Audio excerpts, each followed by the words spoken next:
5. SVR.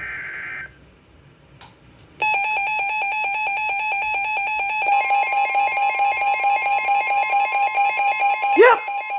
SVR!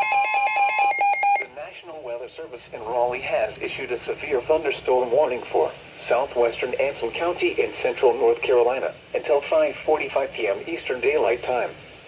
At 4:52 p.m. Eastern Daylight Time, a severe thunderstorm was located near Marshville, or 9 miles northeast of Monroe, moving southeast at 20 miles per hour.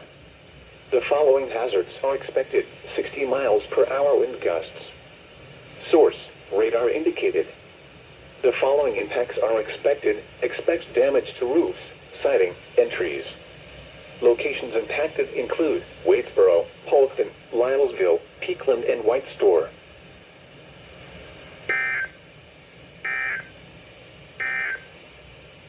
The following is a We special got weather number statement. 46, y'all. A strong thunderstorm will Also, impact portions of Anson what I County like about the through Reecom 5:45 is p.m. that the Eastern screen is Daylight over Time. on one side, so At now I can 4:46 get both p.m. the Eastern displays Daylight Time, fully. Doppler radar was tracking a strong thunderstorm